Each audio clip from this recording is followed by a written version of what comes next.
just little personal notes, you know, and Brother McAnally just cherished those things so wonderfully. And I think that they're in the library at George and Becky's house now. If you're ever up there, you might ask George and Becky to let you read Brother Mac's correspondence. But first time I know that Brother Branham came to this particular place was in 1961. And he preached in Beaumont, Texas for us. Myself and an Assembly of God pastor and a UPC preacher sponsored Brother Branham came there, and we had him in the American Legion Hall. And I didn't know anything about the message then. And Brother Branham, he told me he's coming hunting out here in Arizona, so I offered to take him to the rifle range in Beaumont, Texas, which I was a member of, to let him shoot in his gun. And I remember distinctly he told me that he only had 3 shells. That's all he brought with him. I thought, what kind of guy is this to go hunting with 3 shells? And he said one of them was to shoot to see if his gun was still in sight. And if it wasn't, the second one was to correct it with, and the third one was to kill his pig with. Folks, I come to know Brother Branham well enough later to know that that was perfectly all right. He wasn't planning on missing it anyway. But Brother Branham came here in 1961. We've got some pictures of him here with the brothers, Brother McAnally. And Brother McAnally had an old pickup truck with a little homemade camper shell on it. And the camper shell for windows, just round holes with screen wire over them, but you stopped them up, and Brother McAnally had taken some big hubcaps and put a hole in them and had a screw in the brace there. And when he got ready to travel, and just put that hubcap back in there and screwed that nut back on there. And that's the only thing that I asked for whenever Brother McAnally passed away, and Brother McGraw gave me that camper shell, and I have it in my home. And I've got it protected, and someday if I find the right truck, I'm going to buy it and put it on it, and donate it to whatever museum or memory of Brother Branham somewhere. But Brother Branham came here pig hunting, and he killed a pig, and if you went to the den, you'll see 3 javelinas, 61, 62, 63. And then Brother Branham came back here in 1962 with Brother McAnally and some brothers.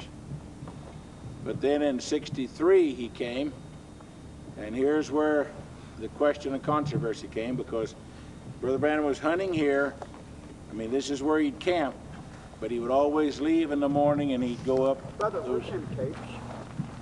those mountains over there and go up that draw and go over that saddle right there. And when you get up on top, that's a plateau, and the mountain runs down from Sunset Peak, and the fingers run out like this, you know, just some of them short and some of them long, you know, all kind of shapes, and you'd hunt out on those fingers out there. And Brother Branham in 63 had killed his pig up there, and when he brought him back to camp, he told Brother Norman and Brother Sothman, he said, now that herd of pigs will be up there tonight, and said in the morning they'll still be up there. And he said, I'll go up there, and you brothers go around on the other side, and I'll chase them down to you. So they left early in the morning and went back out to the road. And that time, they didn't go out like we did. They had to go back through these corrals and there, and back down to where you cross that last cattle guard. There's a fence goes in right there, and you can go up on top, but they didn't do that. They went on the bottom and stayed down at the bottom on the other side of this, just like this here. And that's where Brother Sothman and Brother Norman was. And Brother Branham went up here. And when he got up there, it was about 10 o'clock in the morning. A couple of hours earlier than it is right now.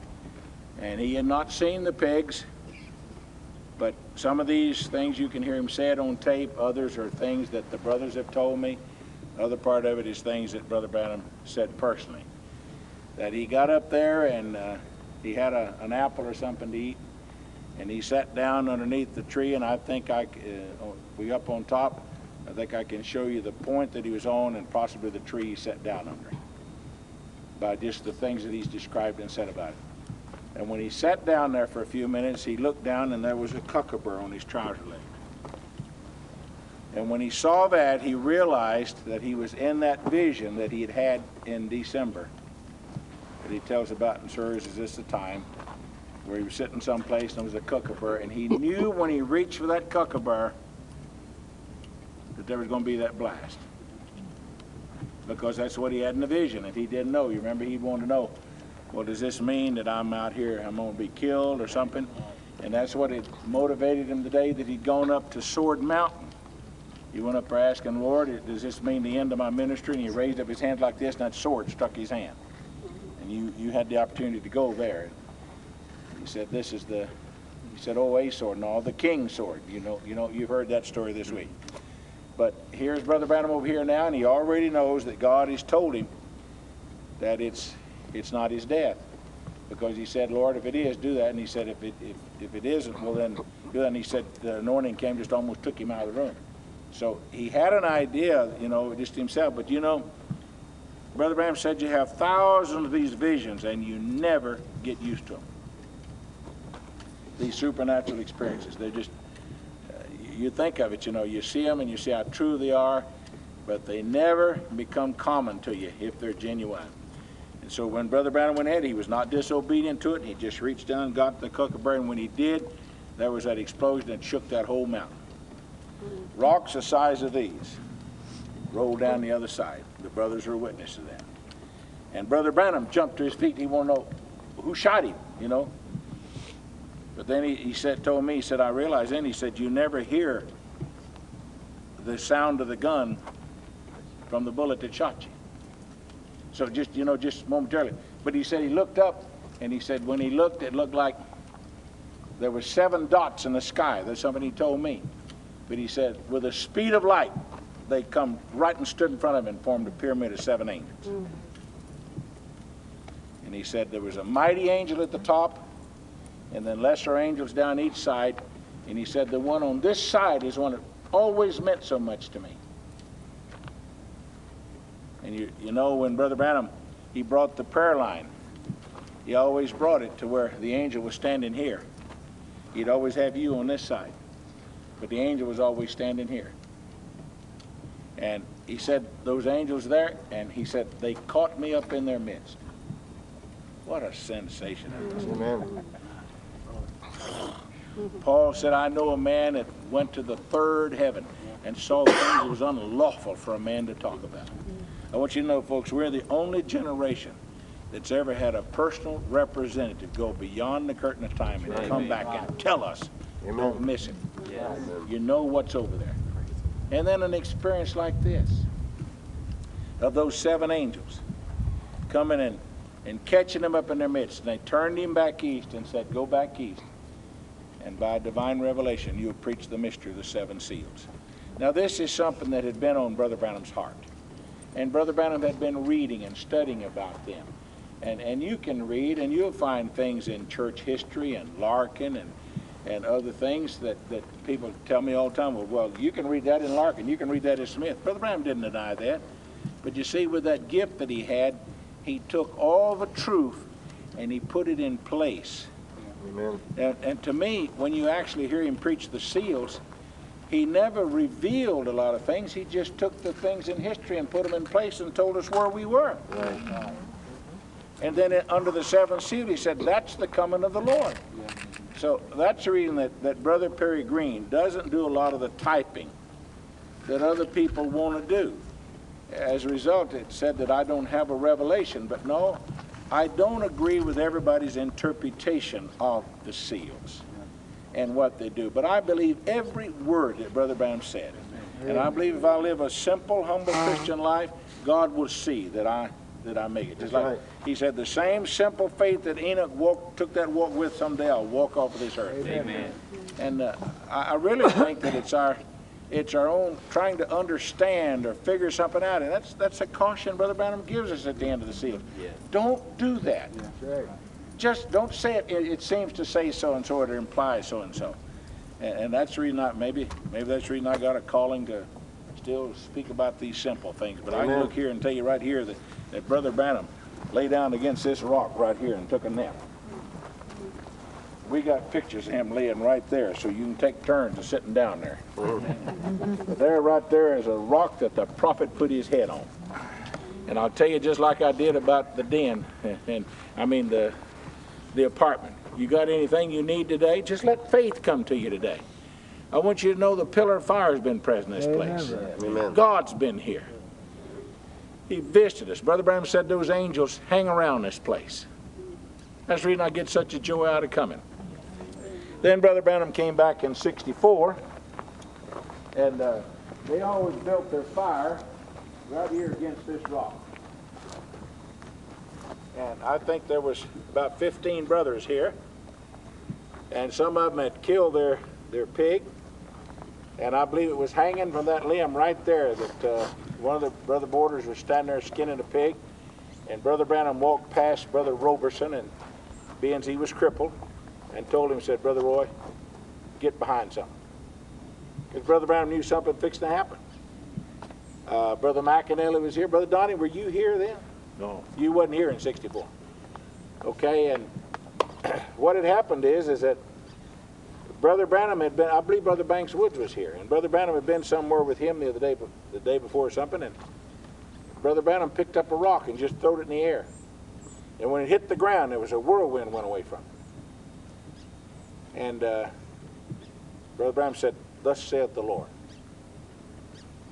Well, Brother Branham is standing here, and they're fixing to break up camp. They're skinning their animals. And Brother McAnally's packing his, and Brother Sotherland's putting his away. And I believe Brother McHugh's and Glenn, his brother, and some of those that are here, and some of the Mosley brothers. We've got pictures of them that were here. And Brother Branham was standing here with a shovel. And he was shoveling dirt on this fire, covering it up, putting it out. And Brother Branham taught us to always leave a campground like you found it. We'll police this area today and make sure we take all of the trash. I don't want no gum wrappers, candy wrappers. Leave what, you know, the nature. Leave it here. And as Brother Branham was shoveling, a whirlwind came over this bluff. And you can see up by where it looks like that white cross. The area that sort of hollowed out like that. Oh, yeah. When it came over there, right there, it broke that chunk away from there, and it threw those rocks there and plumb out yonder. And the whirlwind came down here over this area 3 times, and it cut the tops out of these trees. Now, you can see that these here are smaller than that one over there. Yep. You see the trunk and all over here, these are pretty good sized trees. But you see they're shorter. It literally broke the tops out of them. That one didn't happen that way. But these over here did. And it came down 3 times, and Brother Branham took off his hat and looked right up in it. And when it left, right back over there where it went, he said, God spoke to Job in a whirlwind. And he said, the judgment of God will strike the west coast of America. Now, the Lord had showed him that the day before when he throwed that rock. But here was the vindication of this whirlwind come over here. And then the brothers began to notice, and I mean, they began to talk about what was this, and my, you know, they're standing there. And some of the brothers, it was such a reverent thing to them, they still speak about it in awe.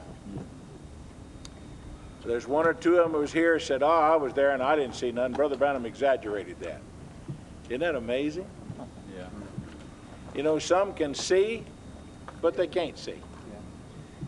Then the next time Brother Branham came over here, there's brothers over here, and he began to show them these rocks they'd found.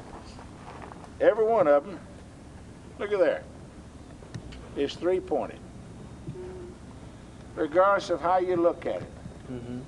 See? That's been cut. Oh, look what I found today. You know, now this one may have been broke here, but it's amazing how many of these rocks break. 3 points, 3 points. There's 1, 2, 3, 4. Yeah. 3-pointed pyramid. And look at these bad little one, 5. I got grace. Amen. And Brother Branham stood on this rock right here. That limb was back. And he stood up on this rock. And we've got movie film taken of him. And Brother Branham is showing the brothers how it's 3-cornered pyramid. But if you ever see that, I want you to notice, you know, most of us, when we drew this pyramid, we'd go like this. But Brother Branham goes like this. He goes counterclockwise. You notice that about yourself. When you draw something, you wouldn't start over here and draw it this way. Yeah. You'd start over here and you'd draw it there and here and here. Now, I've wondered, well, why did Brother Branham do that? He drew it like an Israeli would draw it, from right to left. Where we draw it left to right. And of course, this rock has been here, and this is also the one that he was standing here when Brother Joseph was about 10. He was sitting here, and when it came out, the pillar of fire was on here. And of course, it's added to some of the things that people feel about Brother Joseph. And I don't have any doubt that there was an anointing and a presence here. And then when I came into the message in 1964, Brother Lee Vale came to me with a manuscript of a book entitled 20th Century Prophet.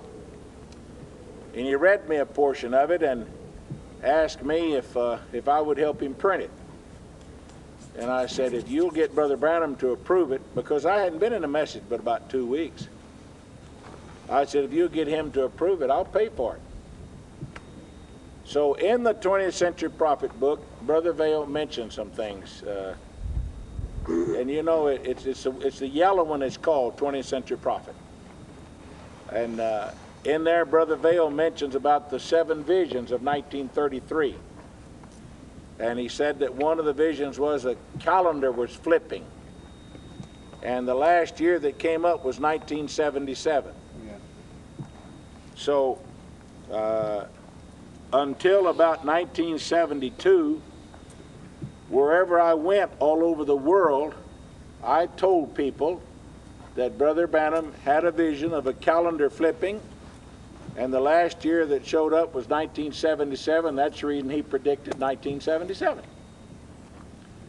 Well, one day I got asked by a sincere believer, Brother Green, I've never heard that on tape. And I was pastoring Tucson Tabernacle, and we had about 300 people, and at that time there wasn't but about 400 tapes. And I just asked the congregation. We had some of the old folks, the old timers that were there, who ever heard Brother Branham say it? And about half of the congregation stood up and said, yeah, we heard him say it. And the other half said we hadn't. I said, well, let's just settle it here. There's 300 of us here. You take these 2 tapes home, you take these 2, and you take these 2, and let's listen to all the tapes this week in this church. And whoever hears Brother Branham say anything about that calendar, we want to know it. Then we'll know. Because that's the only way I knew. Well, it came back and nobody found it. And they said, well, I know I heard it. So I did this very simple thing. I went to the ones that said they did, and I said, where did you hear it? Do you remember where you were? Someone said, no, I don't remember where it was. Well, where did you hear it? Well, I don't remember. But began to trace it back and found out that Brother Leo Mercer had written an article about Brother Branham in 1977 in the visions, and they had been published in Brother Matson Bose's magazine, and in there Leo said that Brother Branham must have had a vision of a calendar flipping. And the last year that he saw was 1977. So that is how the calendar flipping vision came to be. Well, I also, when they challenged me on that, I said, well, I know where I heard it too. I read it in the 20th Century Prophet manuscript that Brother Vale printed. I read the original manuscript, and it was in there.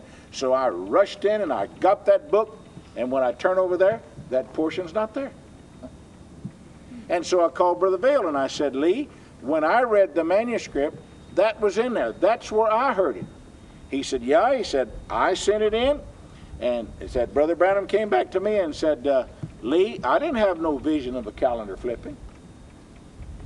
And Brother Vale said, oh, Bill, you did. You just forgot it. And Brother Branham said, well, I had the vision. I ought to remember. So Brother Branham went and got his vision book. And that's the only time Brother Vale saw the vision book. And looked in there, and there was no vision of a calendar flipping. And Brother Branham reads from his vision book in the message called Hybrid Religion in 1962. He reads those 7 visions right out of the manuscript, out of his vision book. So if you want to know what's in the vision book, you can read it, because Brother Branham read it. He makes some comments between it, but you can tell what he actually wrote down in 1933. So there was no vision of a calendar flipping. Well, at the same way, and I need to say this, I didn't have to pay for the publication of that book, The 20th Century Prophet. Brother Vail told me about some people, and I made some phone calls, and that's the first time I ever talked to Sister Dow and Brother Tom Brown. And those 2 and myself and 12 others each gave $100. And our names are still published in the front of that book as the 15 people who gave the $1,500 that printed that 20th Century Prophet book. And Brother Branham was so pleased when we took him to Jeffersonville and gave them away. And we came home from Jeffersonville the first time I ever took them up there with 1,400 addresses. And that's the 1,400 address list that started spoken word. And the first spoken word message was printed in our kitchen on a mimeograph machine we had, and it was entitled Communion, because that's the only message that I had any control over. Everybody else said, you can't do it, you can't do it. Brother Branham not approved it. And I said, well, I can do this one because I own this one. You don't even have the tape. I own this one. So we printed Communion, word for word. It was on mimeograph paper. Some of you may still have some of the original copies. 10,000 of them on a mimeograph machine. I still have that mimeograph machine. I still have the folding machine. I still have the mailing list. See, that's the original. To me, that's history. Amen. Someday, if they ever have a museum or a memorial room, which I understand Brother Joseph and them are going to have in a new building, I want to donate that so that everybody can see those things. I want part of some of these rocks in there. It's always been my desire that everybody else have what we got. That's all. That's right. I mean, if it's been a blessing to me, why isn't it a blessing to everybody else? There's plenty to go around. Sure. Salvation, it doesn't take it away, but precious memories, all I say. And I didn't spend all that much time with Brother Branham, but every minute that I spent with him was a precious moment. Amen. Even if Brother Branham told me a joke, there was something spiritual in it. That's right. But Brother Branham was a lot of fun to be around. He was pleasure to be around. Driving up to British Columbia one time, I was reading the manuscript of the church age book, and was reading along there, and I was reading a portion of it. Brother Branham said, now, Brother Green, he said, that's all right, except on that next page there, he said, says so, we got to change this wording. He was reading it a page ahead of me. The way it made me feel. And we read a chapter, and there was a statement in there that convicted me. And I said, Brother Branham, I need to ask you a question. And he said, Brother Pearry, he said, just go ahead and read the manuscript now. He said, don't bother me with that. He said, now, he said, I know what your problem is, and before we're through with this trip, I promise you I'll tell you what to do about it. And I mean, I said, Brother Branham, do you mean God's already shown you my problem? And he says, yeah, and I promise you before this trip's over, I'll tell you what to do about it. Folks, I mean, there is no explanation for it. And that night, he took time to explain it to me. Praise God. And he made me feel so good. I was just walking around condemning myself. It was the devil beating me over the head with something that I thought was just a terrible sin, because I'd repented, and then I'd find myself thinking thoughts that I shouldn't be thinking. I called it lustful imagination. Before I married my wife, I didn't know a woman. I treated every girl I dated like I wanted my sister to be treated. But after I got married, I found out I'd think, well, if I'd have done this, and she'd have done that, and I'd have done this, and she'd have done that, and I found myself enjoying those thoughts. And I'd repent of it.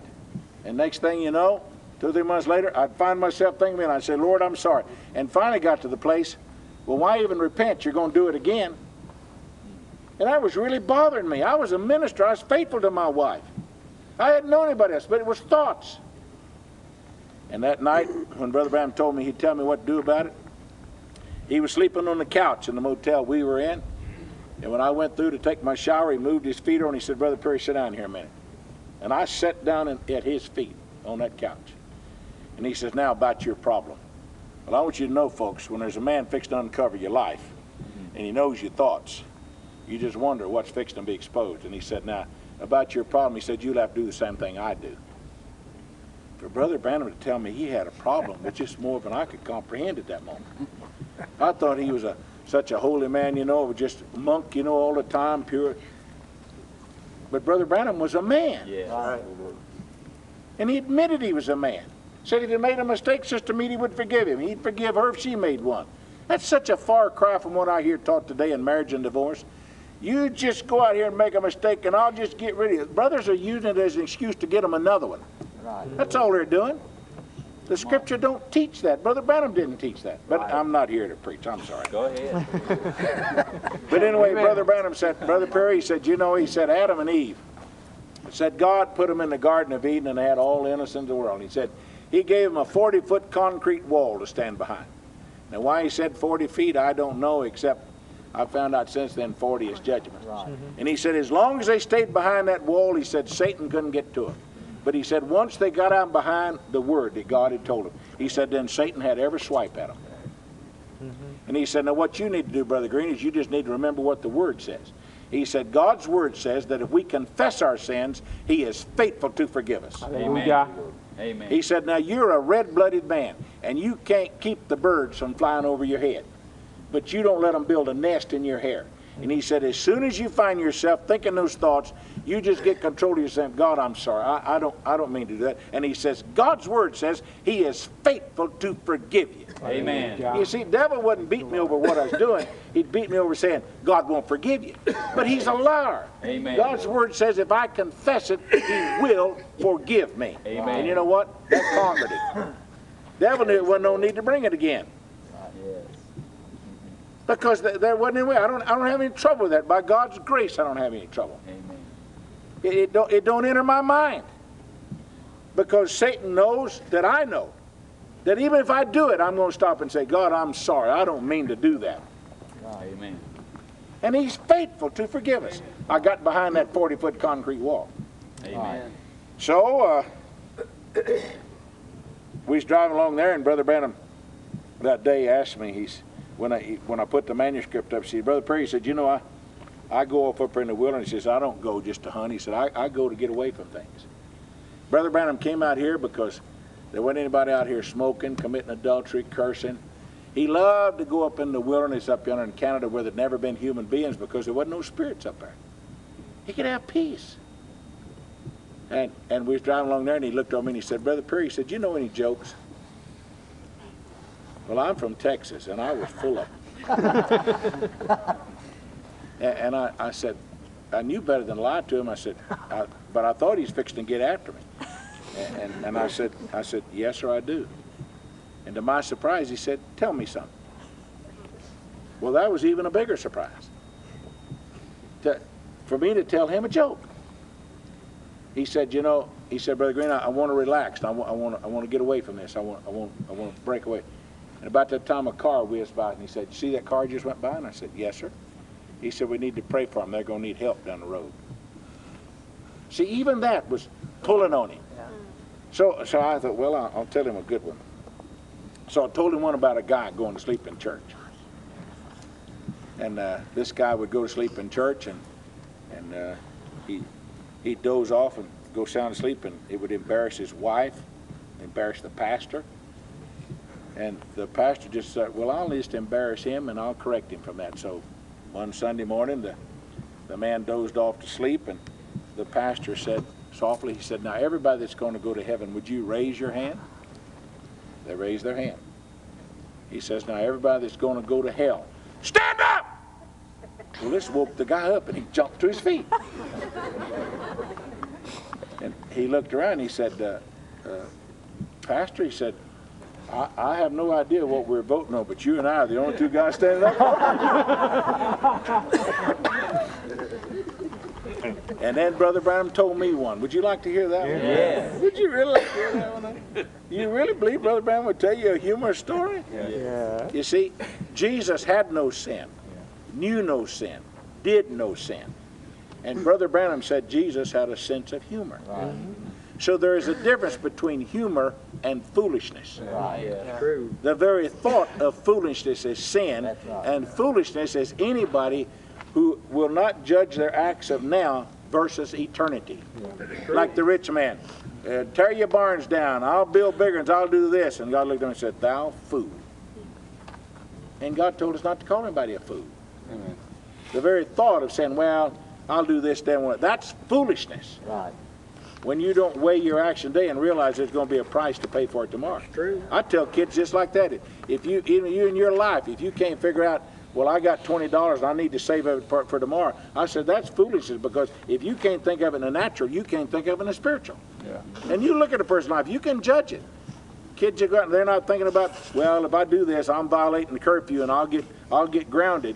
That's foolishness, because they haven't learned to do it in the natural. They don't do it in the spiritual. I don't care whether it's employees or church members or your kids or your husband or your wife. It's the same thing.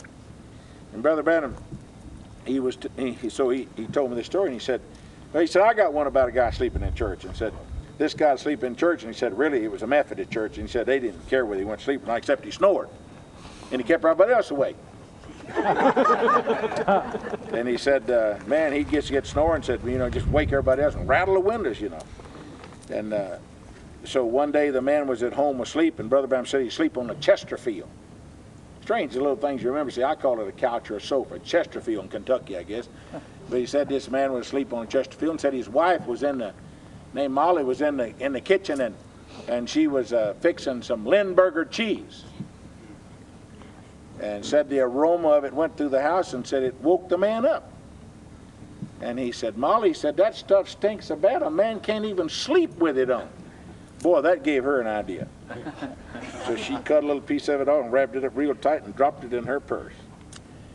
And next Sunday morning when he went to sleep, she just opened her purse very gently and opened that piece of cheese and sort of waved it over in front of him, and he's asleep, and he says, Molly, get your stinking feet off of my pillar.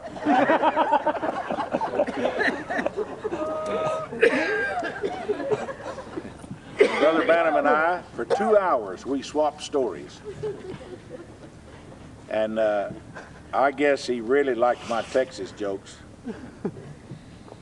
about this guy, that was from Texas, and they took him around the world, and they showed him the pyramid, and he says, we got one rock in West Texas out there in Gillespie County. It's one solid piece of granite bigger than that thing. And they showed him a volcano somewhere, and he was erupting. Well, Tex, what you got? Well, he said, we don't have nothing like that in Texas, but we got a fire department in Houston, put it out in 15 minutes. And Brother Branham, he laughed at every one of those, and he run across this guy from Kentucky in the army, and this guy said, oh, Tex, you're always bragging about Texas. He said, we got enough gold in Fort Knox that we could build a fence around Texas 3 foot high. And the Texan said, well, I tell you what, he said, y'all build it and we like it, we'll buy it. And Brother Branham said, that reminds me of one. So he told me about this Texan went up to Alaska and died. And he was a big man. And the funeral director up there in Alaska didn't have a casket big enough for him. So he called down to Seattle to see, if he could get one shipped up from the factory real quick. And the supplier down in Seattle told him, yeah. I said, we had one of those guys in Texas come over to die one time, and said, we didn't have one big enough. And said, when we went to embalm him and we stuck the needle in him, said the hot air went out of it, and said we wound up burying him in a shoebox. So every time I got something started at that, Brother Branham said, where's the shoebox? Where's the shoebox? And we got up to Brother Bud Southwick's a day or two after that. And I just got to tell you folks this, because this is some of the most pleasant days I had with Brother Branham. We got up there with Brother Branham and Brother Bud Southwick.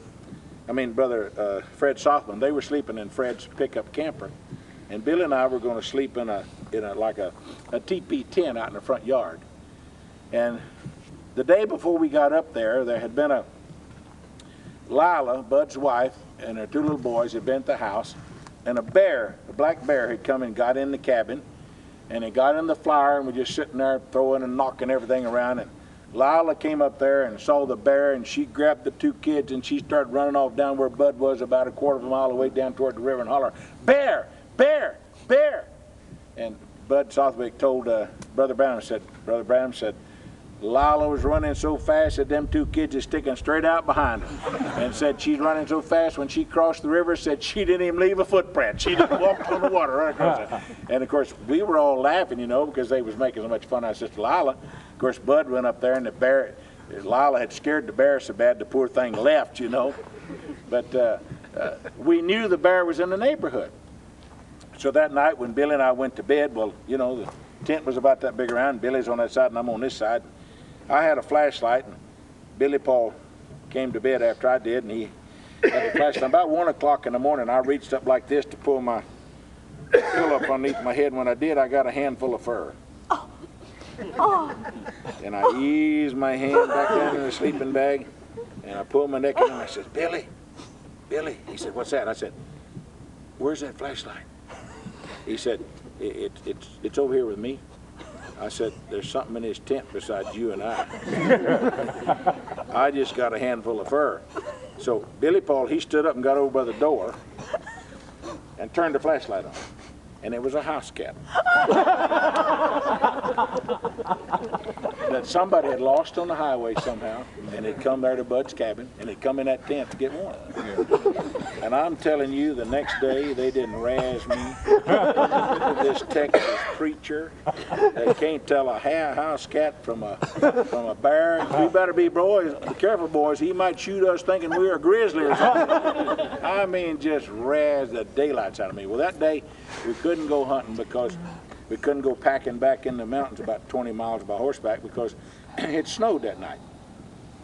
And they needed something from the store, which was 4 or 5 miles down the road at Toad River. So I volunteered to go, and Sister Lila said, Brother Pearry, why don't you take that little old cat down there and leave it? Said maybe its owner will come back by looking for it. So I took the little cat down there and dropped it off at the store, and one of the boys went with me, one of Bud's boys went with me, and we came back home. And that night when we went to bed, I made sure that I had my flashlight. I made sure it was me, because I'd had all the razzing that day. I thought a guy could stand.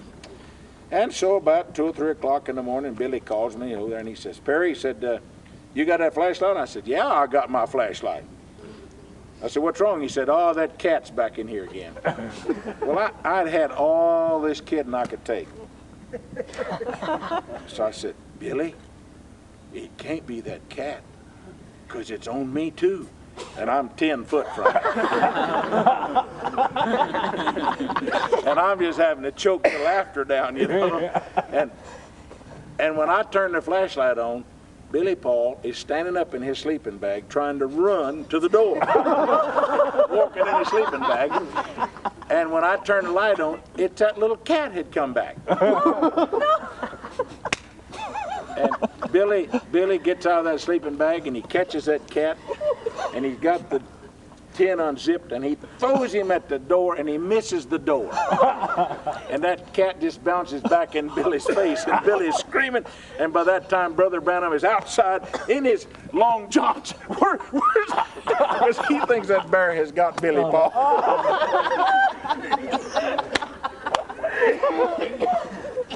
So, next day the jokes was on somebody else.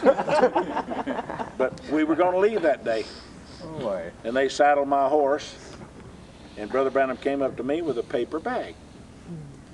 And he said, Brother Green, he said, this is your lunch. He said, now put that in your right saddle bag. You know, in this saddle.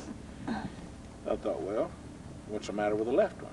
But, well, maybe they got a reason for that, you know, the way they pack things. Maybe all of it's here, you know, and something else is over here. So I walk up to the horse and I undo the saddlebag, and when I do, out jumps that cat. Brother Branham had taken that and put that cat in that saddlebag. And poor cat, I don't know how long he'd been there, but he was ready to get out of there. And he come out right in my face. And they filmed that. And they laughed.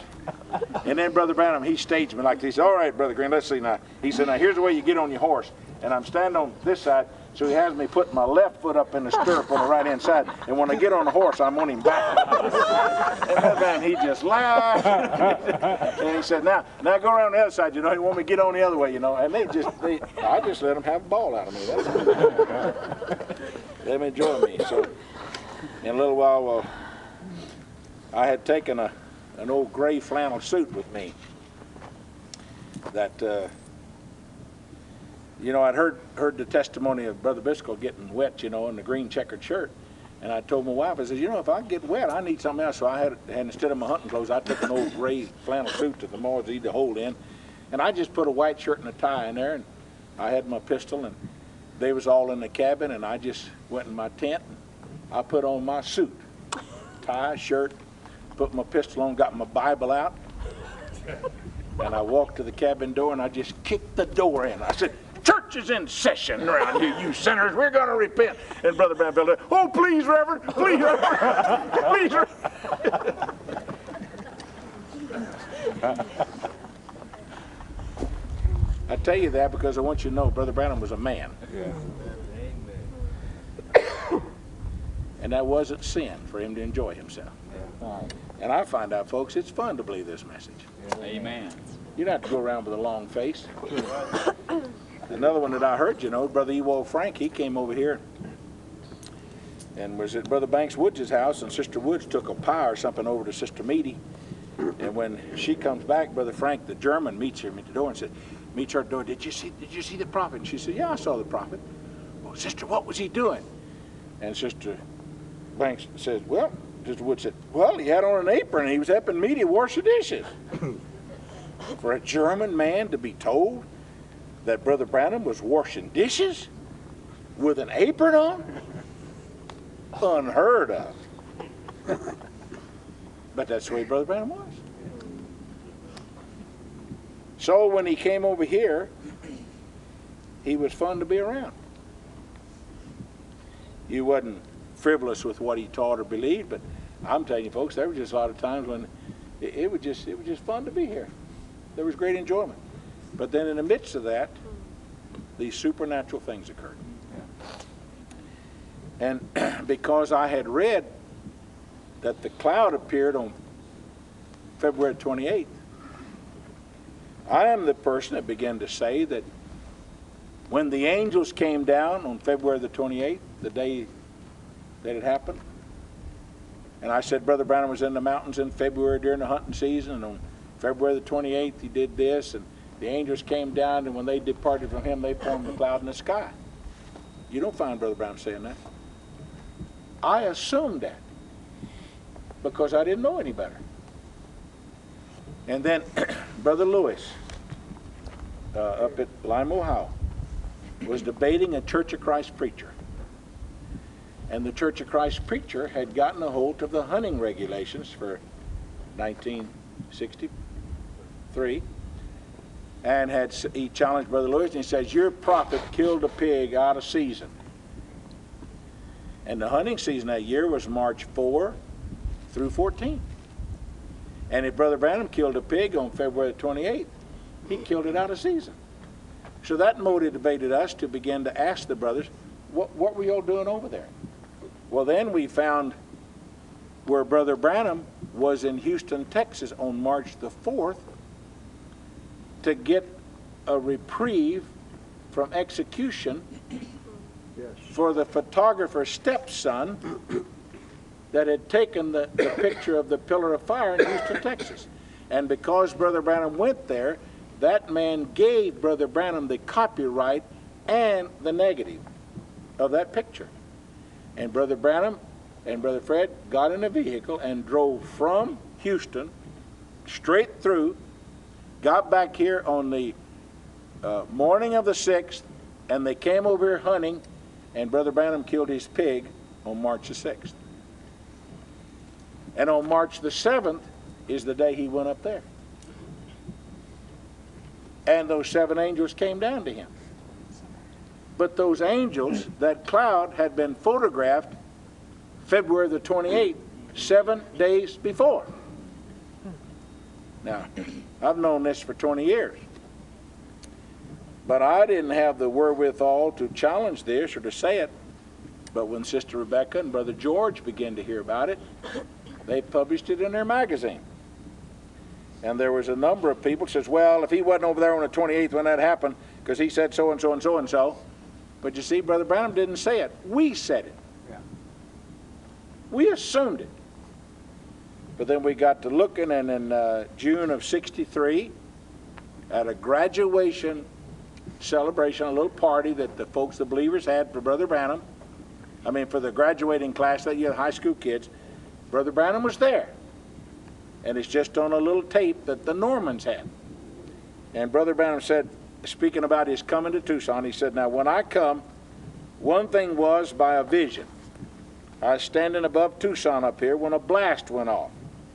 Brother Fred was there when it went off, and they took a picture, you know, in the sky, and I didn't think much about it, never noticed it. So it began to impress me somehow the other day, and Brother Norman, that's Eugene Norman, Norma's father, he's got a daughter, his oldest daughter is named Norma. Let's see, there's Norma, Mary, and Becky, isn't there? And Norma was the one graduating. Norma's father here told me, said, did you notice this? And what had happened is Brother Donnie Wirtz's brother, was it Willard, that had the magazine, the Life magazine? Yeah. And Brother Eugene Norman, which is his brother-in-law, because Sister Norman is Brother Donnie and Willard's sister. And Brother Norman asked his brother Willard, could I take this? I want to show it to Brother Branham. Now that came out May the 17th, Life magazine. The picture of the cloud ring too high, too big to be true. And Brother Norman had showed it to Brother Branham, according to this right here, and that's what Brother Norman's testimony is. And he says, Brother Norman, Norma's father told me, said, did you notice this? And just as I looked at it, right there was them angels, just as plain as they could be, sitting right there in that picture. See? I looked to see when it was. It's the time, same, about day or two before, day or two after I was up there. So Brother Branham tells us here that that picture was not the day that he was here. And when we calculate it now, it was February the 28th that the picture was taken, March the 7th, the day he killed his pig. A week, 7 days. Those angels were already here. They were waiting for Brother Branham to come and get here. And look where it was at, northeast of Flagstaff or Prescott, which is below Flagstaff. Well, that's just where we was at, just exactly. Well, that's right through there. Tucson's right through there, 40 miles. Flagstaff's right through there, about 200 miles. But the thing was 26 miles high, 45 kilometers. It remained illuminated 28 minutes after sunset. So there's never been another generation that's had a sign. Now, if something that I said about how it happened has got you confused, go back and listen to what Brother Branham said about it in light of the first thing he ever said about it. Is it not strange that he doesn't even mention it at the seals? He preached it in March. He never mentions the cloud. Not until June, when Brother Branham saw the picture in Life magazine, does he mention the cloud. And then later on, in August, is when he takes and turns it sideways and he said, look, there's those angels flying right there. And Brother Branham pointed out one or two things, but since then, man, you have everybody finding, look, here's a horse, and here's a man, and here's an angel, and I'm sorry, why do we have to do that? Why do we need anything false? We got enough that's real, Amen. Genuine of God. And so, Brother Branham was here, and I'm sure if you look, you can find a pyramid-shaped rock. You can't have this one. Sorry, this is mine today.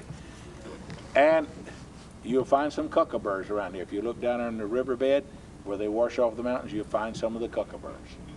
And if you're from overseas, they're going to ask you about it, and they're going to take it away from you when you cross the border, because they don't want those in their country.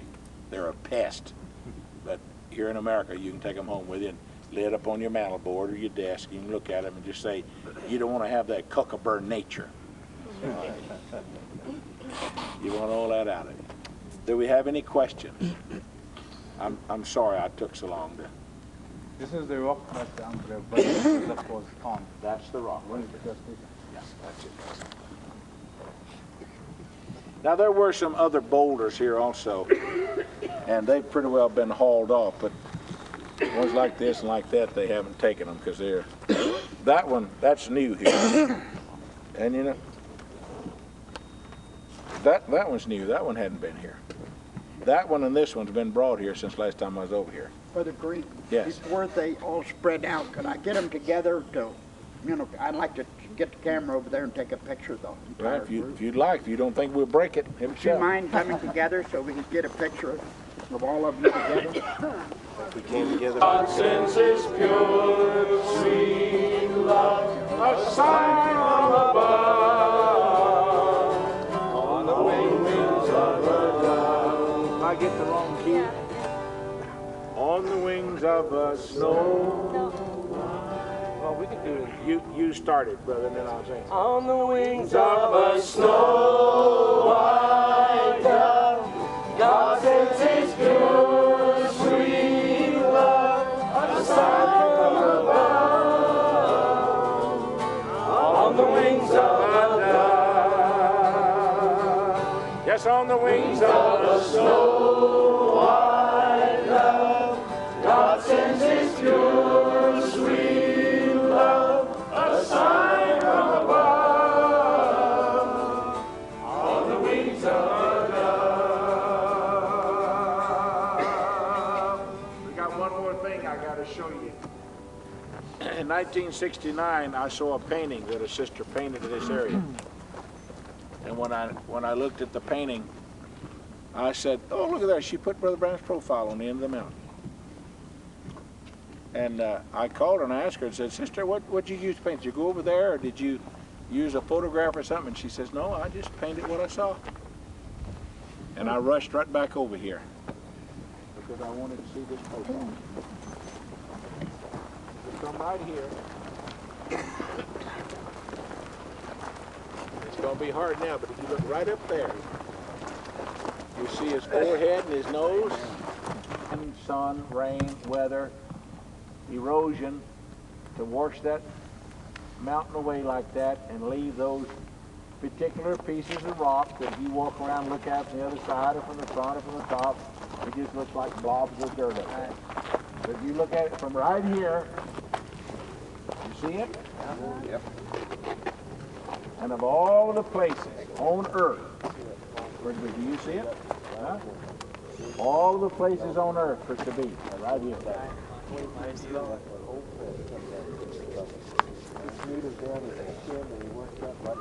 long as you come and give us this thing a little bit different.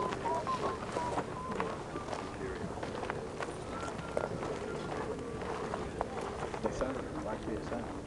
And don't look there now. Look right out there. Right there. You see that stem that goes up there? That's the top of his head. Just come right off his forehead. And there's his nose. And there's his lips. And there's his chin. And that's his chest down there. You don't see it yet? Close one eye. You're not looking at his face now. You're looking at the side.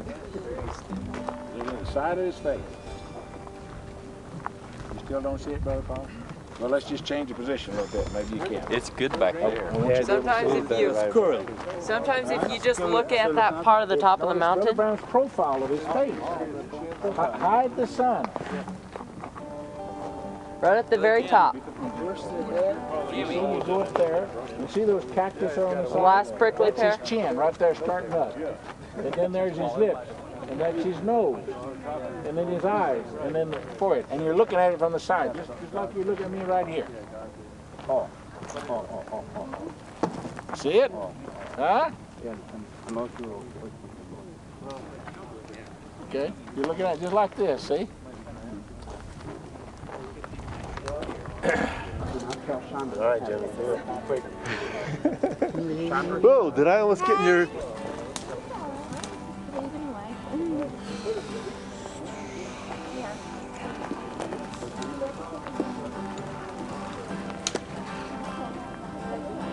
Are you stopping?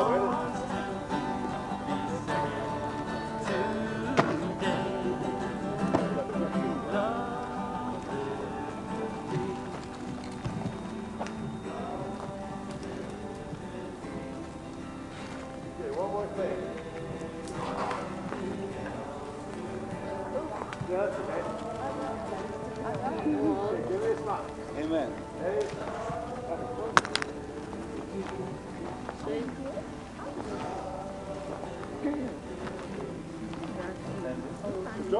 Joseph was straddling this, wasn't he? No, down there. Was it the picture? I thought one last time he was straddling. Yeah.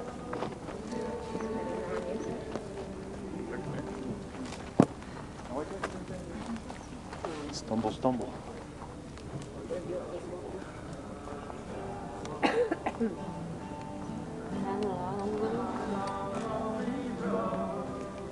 There's Jimmy. He's singing up there. Why he ain't down there.